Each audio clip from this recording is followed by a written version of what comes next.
é teu. Quando o Senhor entregou o teu Filho por nós, o Senhor quis dizer para nós que o teu coração pertence a nós, que o teu amor nos alcançou a toda a humanidade.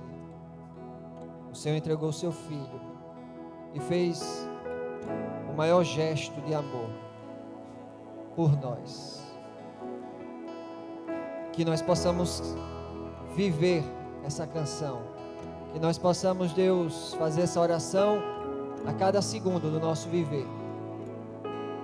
Que todas as células do nosso corpo possam dizer que elas pertencem ao Senhor. Os nossos átomos possam dizer que te amam. Tudo que temos e somos, declare o nosso amor pelo Senhor. Nós somos teus, tudo é para ti. A ti, Senhor, toda honra, toda glória, todo louvor, toda exaltação. Obrigado, Senhor, por essa manhã. Obrigado, Deus, pela vida.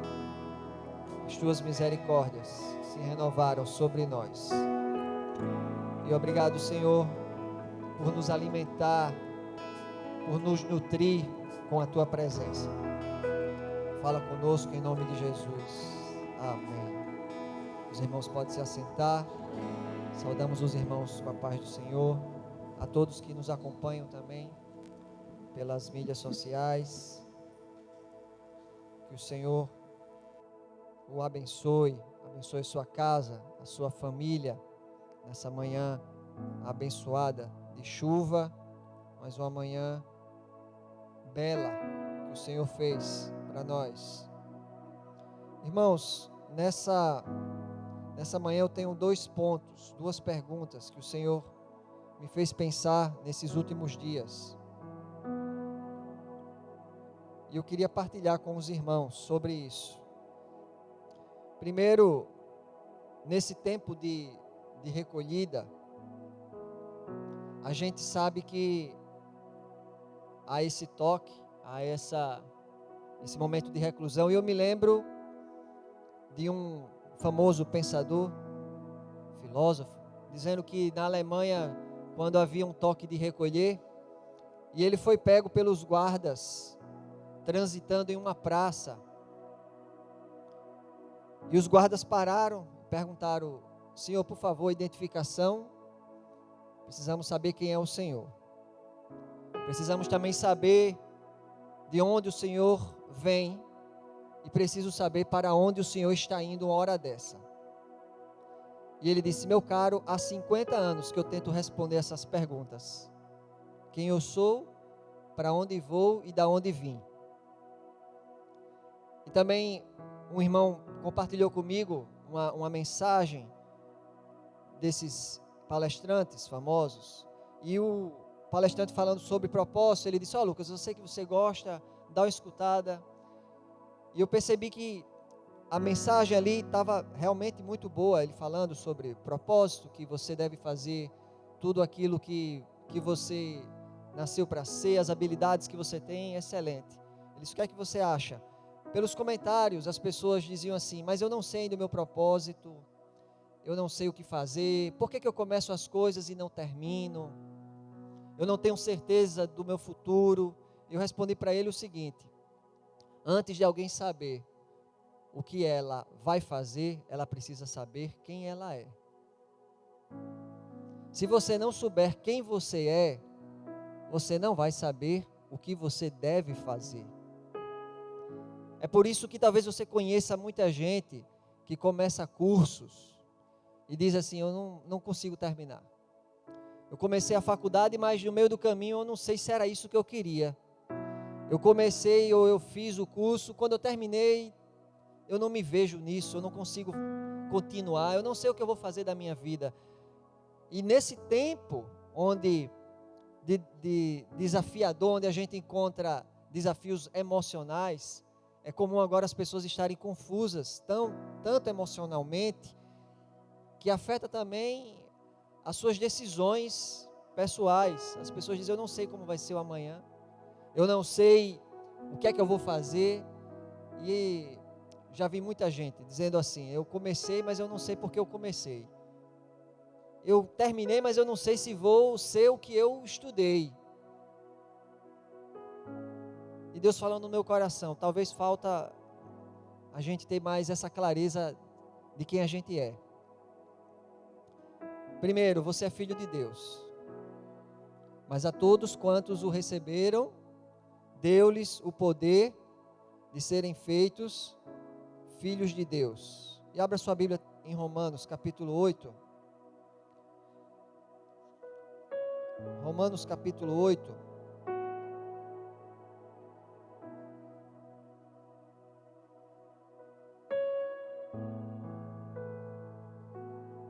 Diz assim o versículo 15. Versículo 15. Romanos, capítulo 8, versículo 15.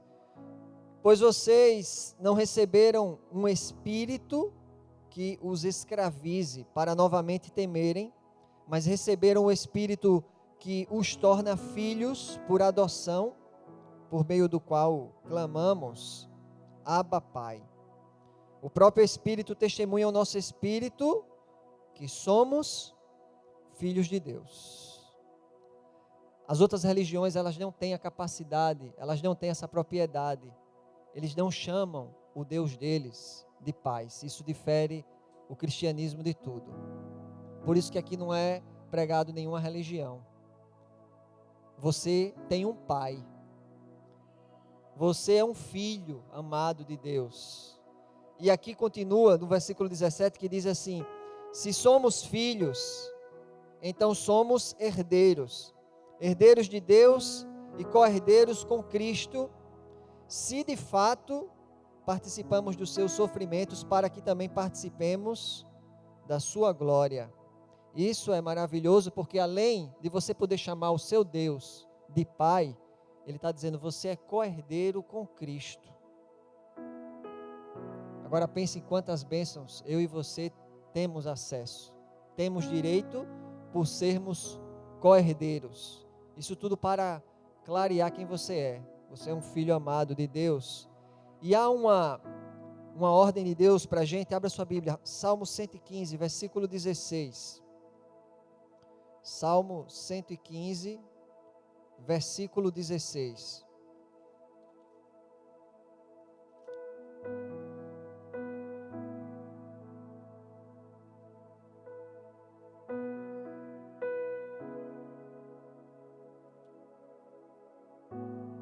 Ele diz assim: os mais altos céus pertencem ao Senhor, mas a terra Ele a confiou ao homem. Essa passagem é confirmada, irmão, desde o início da criação. Quando a gente começa a ler a criação, lá no livro de Gênesis, capítulo 1, versículo 24, diz assim: disse Deus, produz a terra seres vivos de acordo com as suas espécies, rebanhos domésticos, animais selvagens e os demais seres vivos da terra, cada um de acordo com a sua espécie. E assim foi, Deus fez os animais selvagens de acordo com as suas espécies, os rebanhos domésticos de acordo com as suas espécies e os demais seres vivos da terra de acordo com as suas espécies, e Deus viu que ficou bom. Deus fez animais. No versículo 26, então disse Deus: façamos o homem à nossa imagem, conforme a nossa semelhança. E diz assim: domine ele sobre os peixes do mar, sobre as aves do céu, sobre os grandes animais de toda a terra e sobre todos os pequenos animais que se movem rente ao chão. E diz assim: a imagem de Deus o criou, homem e mulher os criou. Por isso, quando você for estudar ciências, quando seu filho for para a aula de biologia, que dissesse: nós somos animais racionais, ensine a ele que você não é um animal, porque você é a imagem e semelhança de Deus. Deus não é um animal. Os animais foram criados até o 5º dia, mas no 6º dia, Deus fez o homem, à imagem e semelhança dele. Deus não fez animais à semelhança dele, Deus fez o homem. Então você é filho, você é co-herdeiro. Deus deu a terra para você dominar. os animais. Então você ensina isso ao seu filho quando alguém diz, tem os animais racionais, os animais irracionais. Não, meu filho, você não é um animal. Você é imagem e semelhança de Deus. Essa história da evolução, me lembro do Ariano Suassuna explicando isso. Eu não sei se vocês já viram, mas ele fala de uma maneira simples. Ele diz, olha, eu ando sempre na minha bolsa. Ele diz, eu não vou nem pegar uma nona sinfonia de Beethoven, ou talvez, eu não vou nem pegar um iPhone desse. Ele diz, ele anda na bolsa com um negocinho desse, 2 pecinhas de madeira, com um negocinho no meio de metal, que ninguém sabe quem inventou, que você aperta e ele prende. Ele disse, nem em 10 milhões de anos um macaco vai inventar um negócio desse. Aí ele diz, então não me venha dizer que eu vim do macaco. Essa inteligência, irmão, só pode ter vindo do alto. Só pode ter vindo do Senhor. Então, é coisa muito simples. Você nasceu, você é filho amado de Deus. Você é co-herdeiro de Jesus. Você, com Jesus, você nasceu para dominar. Você nasceu para governar. E digo mais, quando você foi criado, a Bíblia vai dizer, no relato da criação, ele vai dizer, Gênesis capítulo 2, abra sua Bíblia, versículo 7. Gênesis capítulo 2, versículo 7.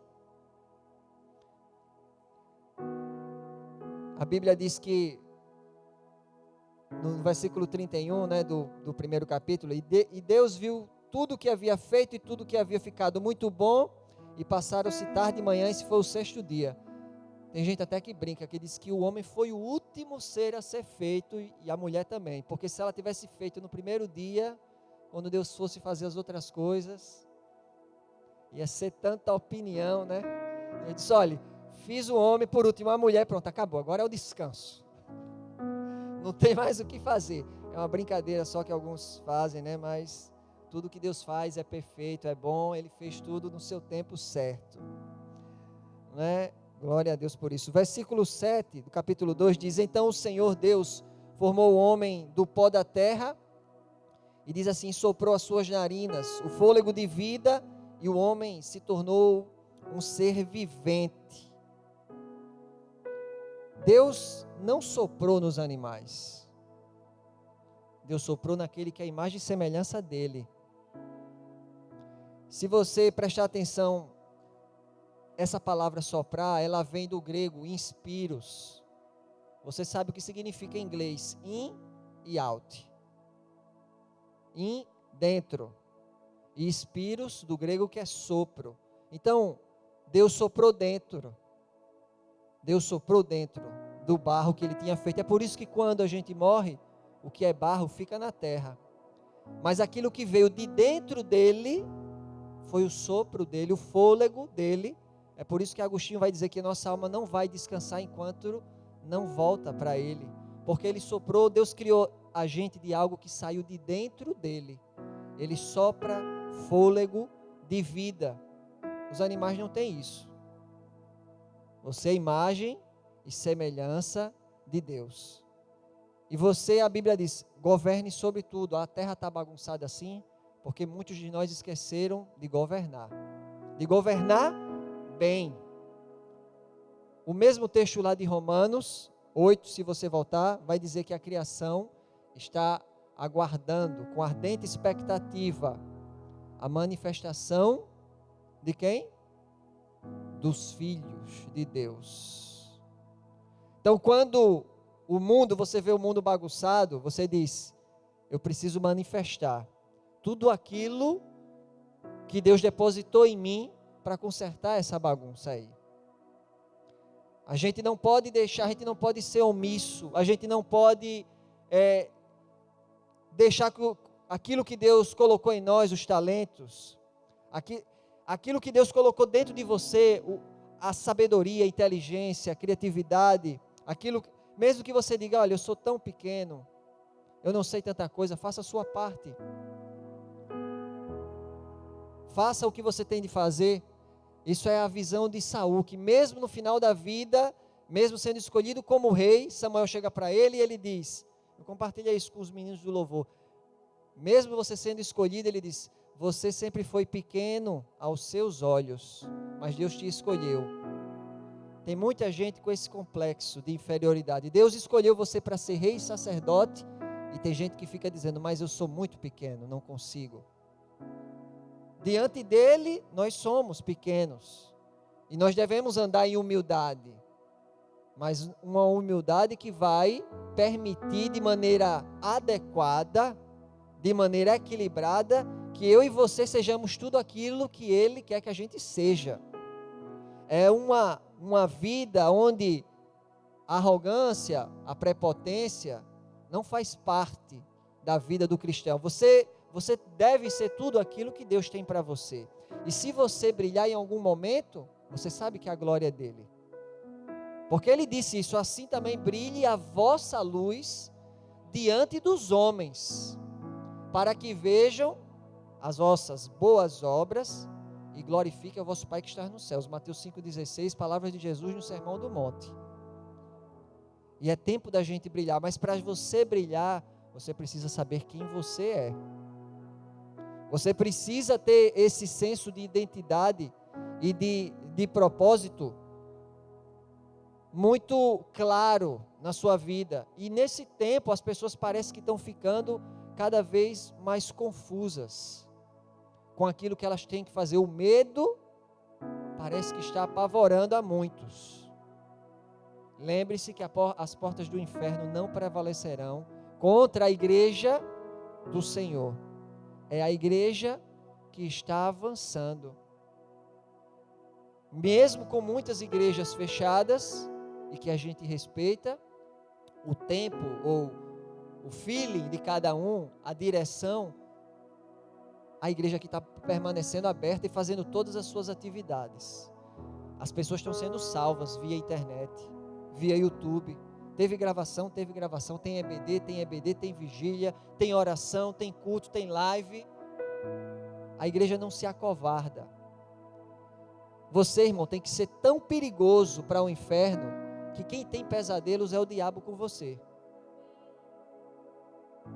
Muitas vezes a gente tem passado, a gente compartilha aqui algumas lutas, um tempo de batalhas espirituais.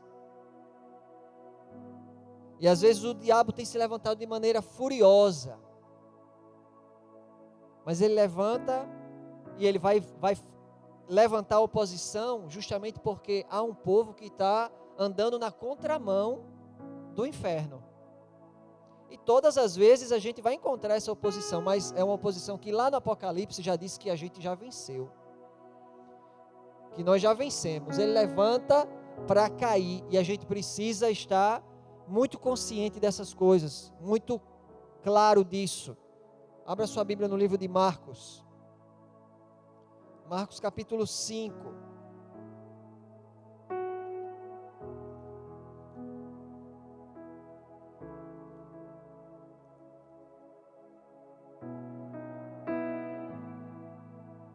Marcos capítulo 5.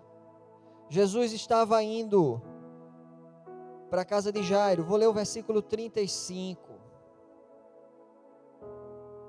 Diz assim, Marcos 5,35. Enquanto Jesus ainda estava falando, chegaram algumas pessoas da casa de Jairo, o dirigente da sinagoga, e disse assim, sua filha morreu. Disseram eles, não precisa mais incomodar o mestre. Não fazendo caso do que eles disseram, Jesus disse ao dirigente da sinagoga, não tenha medo, tão somente creia. E não deixou ninguém segui-lo, senão Pedro, Tiago e João, irmão de Tiago. Quando chegaram à casa do dirigente da sinagoga, Jesus viu um alvoroço, com gente chorando e se lamentando em alta voz. Então entrou e lhes disse, por que todo este alvoroço e lamento? A criança não está morta, mas dorme. Mas todos começaram a rir de Jesus. Ele, porém, ordenou que eles saíssem, tomou consigo o pai e a mãe da criança e os discípulos que estavam com ele, e entrou onde se encontrava a criança. Tomou-a pela mão e lhe disse, Talita cumi, que significa menina, eu lhe ordeno, levante-se. Imediatamente a menina, que tinha 12 anos de idade, levantou-se e começou a andar. Isso os deixou atônitos. Ele deu ordens expressas para que não dissessem nada a ninguém e mandou que eles dessem a ela alguma coisa para comer. Irmãos, a primeira coisa é sobre a nossa identidade. E a segunda coisa que eu queria partilhar está nesse texto, que tem a ver com o ambiente, tem a ver com a atmosfera que nós somos responsáveis. Você observa que Jesus estava em caminho à direção da casa de Jairo, e as notícias ruins chegaram. Mas Jairo tinha uma palavra de Jesus. E o nosso tempo é assim, as pessoas vêm com palavras, com discursos, você liga um meio de comunicação, e se você não tomar cuidado, você vai ouvir palavras de morte. Olha, não adianta mais, o mundo acabou. Não adianta mais, o negócio está fora de controle. Não adianta mais, agora salve-se quem puder. Não adianta mais, mas Jesus, como sempre, vai nos dizer, ainda que eles estejam incomodando, Jesus vai dizer para mim e para você, não tenha medo. Creia, não tenha medo, tão somente creia. Jesus vai dizer, vamos continuar caminhando. E o mais interessante é que Jesus controla o seu ambiente. Ele diz, eu só quero os pais, Pedro, Tiago e João comigo. Quando Jesus vai ao quarto da menina, ele leva pessoas seletas. Porque as pessoas que estavam na casa, estavam chorando e estavam zombando da palavra de Deus, da palavra de Jesus. E nessa manhã eu quero dizer, talvez tem pessoas que você leva até a sua sala, mas tem amigos, pessoas que você pode levar a cômodos mais íntimos da sua vida, e você tem que saber quem são.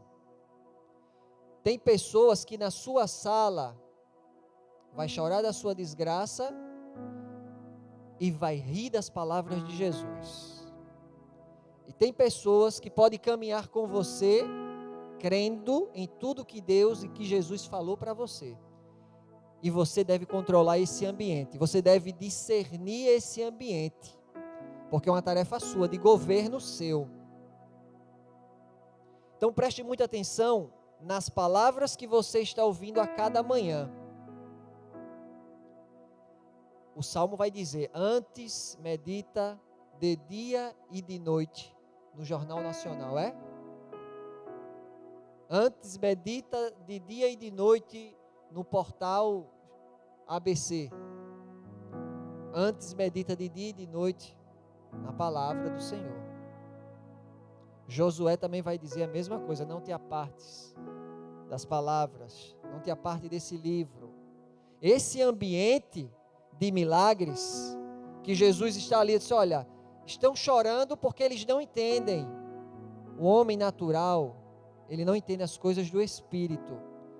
E talvez tenha coisas na sua vida, nessa manhã, que Jesus quer ressuscitar. E ele precisa que ele entre no lugar de maior intimidade da sua vida, que é o seu quarto, simbolizando a casa. E ele entra com as pessoas certas. Você precisa andar com as pessoas, geralmente eu digo pessoas telescópicas. São aquelas pessoas que vê algo em você que às vezes você nem enxerga. Um amigo que te dá uma palavra abençoada, que te dá uma palavra profética, que te impulsiona, que te ajuda. Cuidado com os amigos que quando você chega na sua casa, estão chorando a morte da tua família mesmo. Você chega na sua casa, no seu ambiente, já tem gente chorando por você. Você chega na sua casa e tem gente rindo do seu Deus. Quem foi que deixou entrar na sua casa? Esse tipo de pessoa. Você pode às vezes não deixar entrar uma pessoa física, mas tem muita gente perturbada porque está deixando entrar pessoas virtuais. A verdade, irmão, a verdade está aqui, a verdade não está no noticiário. Porque ele só sabe as notícias até 9h50. Jesus sabe a eternidade toda sobre mim e você. E essa, quando o escritor C.S. Lewis, ele diz algo fantástico, ele diz, olha, nós não somos seres terrenos, nós somos seres espirituais, passando uma experiência terrena. Nós vamos passar aqui 100 anos no máximo, não sei, alguns ainda, tem gente passando aí na terra 100, 110, 120 no máximo. Mas a minha essência e a sua vai passar a eternidade com Deus. Porque nós somos seres espirituais. E isso confunde o mundo. Porque quando as pessoas só sabem dar notícias da essência terrena. Eles não têm como discernir as coisas espirituais. Mas você é espiritual e você tem como discernir. E você que é espiritual, você não pode andar no sentido mais íntimo das coisas mais sérias e valiosas da sua vida com quem não tem discernimento. E você aceitar esse tipo de pessoa que chora na sua casa e que pode contaminar você, que pode fazer você chorar e você perder a esperança daquilo que Jesus falou. Não temas, crê somente. Observe que o mundo diz é morte e Jesus não, é só sono. O mundo diz é morte e a gente já está rindo. E Jesus, por favor, limitem-se aqui a um lugar e vai subir comigo 3 apóstolos e os pais. E Jesus vai, opera o milagre e a Bíblia diz que isso deixou eles atônitos. O que Deus vai fazer na sua vida, por você, através de você, vai deixar o mundo atônito. As pessoas vão ficar que nem a rainha de Sabá, que desfaleceu o espírito quando viu a grandeza, a sabedoria de Salomão. É isso. Quando você se manifestar ao mundo, que já está esperando com ardente expectativa a sua manifestação, eles vão ficar sem fôlego. Agora você tem que saber controlar a sua atmosfera, o seu ambiente. Você observa que um dos apóstolos, Pedro, no versículo 37, aí você passa a Bíblia para Atos capítulo 9.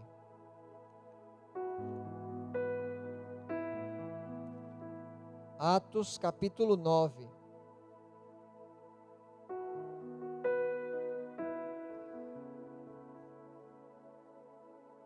Versículo 36.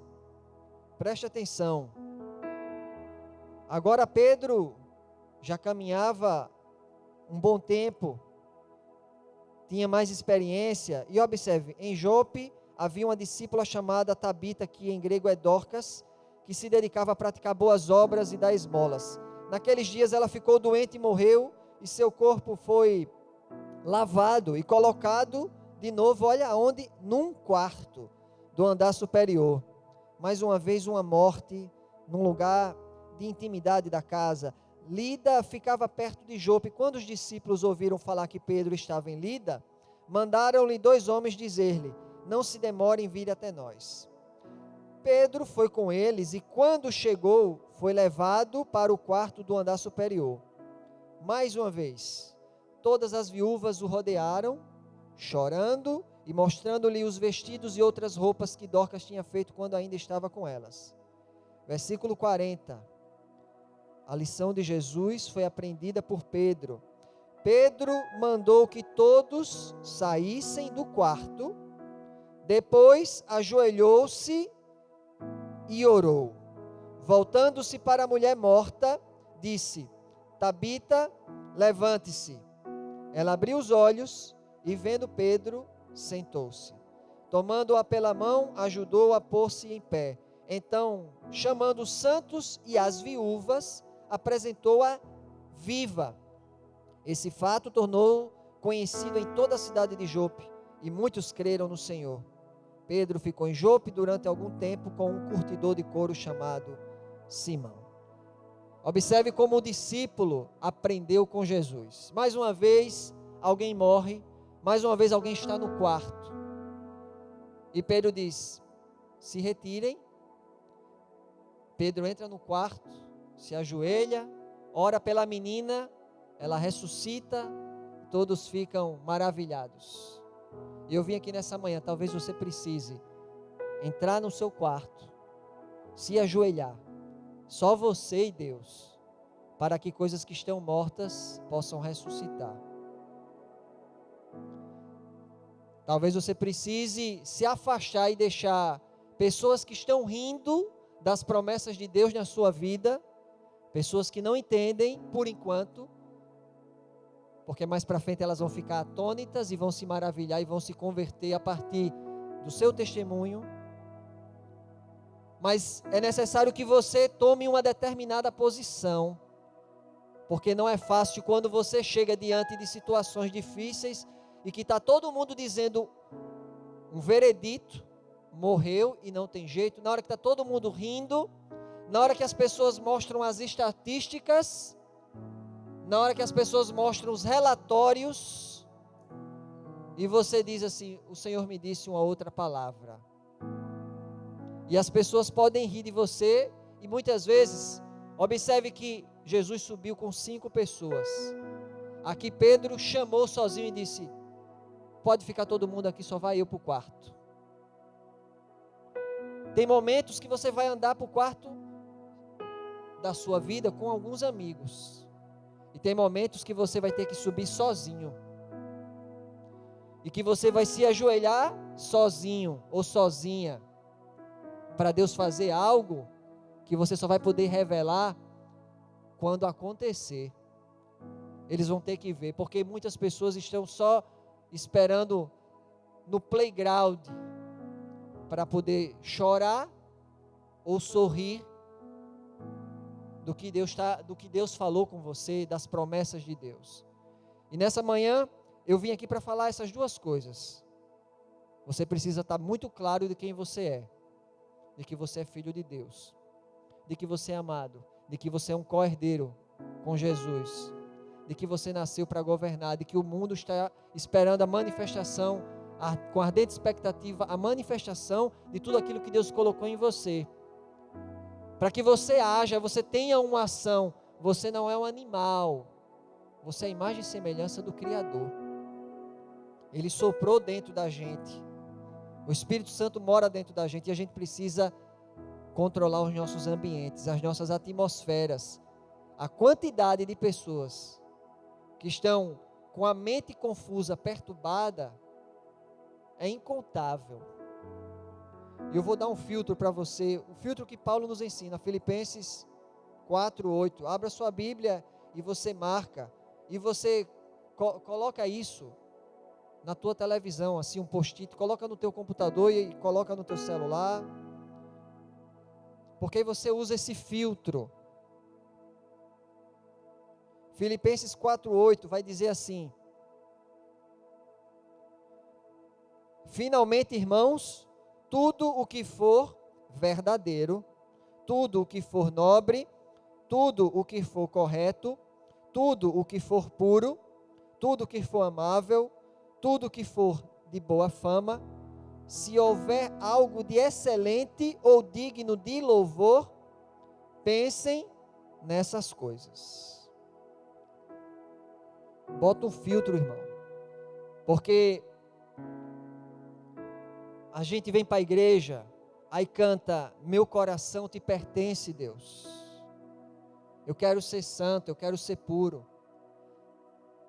Aí você chega à noite em casa, liga a tua TV por assinatura, você liga numa série, aí a série começa a passar violências e coisas inapropriadas para olhos que têm pureza, para olhos que dizem que servem a Jesus, que querem santidade. E eu não preciso ser muito claro com relação a isso, vocês sabem o que estou falando. A maioria das séries é praticamente impossível de assistir alguém que quer compromisso com Deus. Eu não estou sendo radical. Quem é radical são os produtores de botar aquele conteúdo invasivo para qualquer tipo de pessoa. Meu filho disse: pai, aquilo ali é só para adulto. Eu disse: meu filho, aquilo ali nem para adulto é para assistir, porque nem o adulto presta. Até aquele thumbnail, aquela fotozinho que fica. eu tenho que tirar. Porque ele disse: pai, olha só o que aconteceu ali, eu tive que passar só a propaganda, a fotozinha que fica do filme. Eu disse: meu filho, isso é inapropriado até para um adulto, isso não é para criança, não é para adolescente. E não adianta, irmão, se a gente não tiver esse compromisso daquilo que for puro, e daqui a pouco eu chegar e estar assistindo esse tipo de coisa, está alimentando a minha alma com violência, com imoralidade, com prostituição, com conteúdos de adultério, porque eles colocam enredos dessa coisa, e as pessoas ficam torcendo por isso, para aquela aliança ali, o fulano se separa e junta com outro, e junta com outro. Sabe o que é isso, irmão? Abominação. É abominação. Aí a gente vem, começa a cantar: meu coração pertence, Senhor, a Ti, eu quero Te ver. Só os puros de coração vêm a Deus. Só os limpos de coração. Bem-aventurados os limpos de coração, porque eles verão a Deus. A gente precisa ter essa coerência da nossa vida. Nós estamos orando por Maceió, nós estamos invadindo a cidade, e você precisa estar preparado. Você precisa ter clareza de quem você é. Você precisa ter clareza do que Deus nos mandou governar. Não é governar para o nosso bem próprio, mas é sermos mordomos do reino de Deus. Eu trabalho para o reino dele. Tem muita coisa a ser feita. Olha a bagunça que está a cidade e o Brasil. E o que eu e você temos feito, a gente pode dar mais. Agora, se a gente não andar por esses princípios aqui, é onde a gente é derrotado. As pessoas dizem: eu estou com a mente confusa. Irmão, bota o filtro. Use o filtro. É nobre, é puro, é justo, é verdadeiro, então tira. Eu não estou dizendo para você ser alienado, porque muito pelo contrário, a teologia tem que ser feita com a Bíblia e o jornal do dia, como já disse os famosos teólogos aí. Eu tenho que saber o que está acontecendo no mundo, mas eu tenho que saber o que está acontecendo no céu também. Eu tenho que saber o que Deus está dizendo para a terra. Eu tenho que saber o que Deus está dizendo para a minha cidade. Eu tenho que saber o que Deus está dizendo para a minha igreja. Eu tenho que saber o que Deus está dizendo para mim. Eu tenho que saber o que Deus está dizendo para eu fazer. Ou vocês acham que Deus não tem um plano para Maceió? Você já perguntou: Deus, qual é o plano para essa cidade? E Deus está dizendo: eu quero que meus filhos ouçam. Porque a tarefa de façam na terra como é feita no céu, não é dele, é sua e é minha.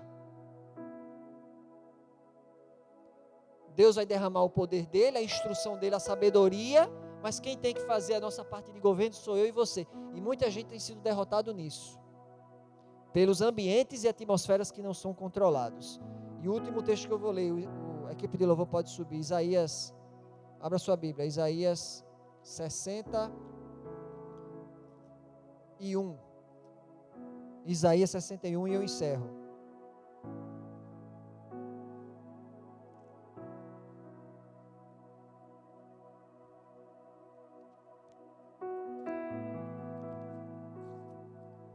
Você achou? Diga amém.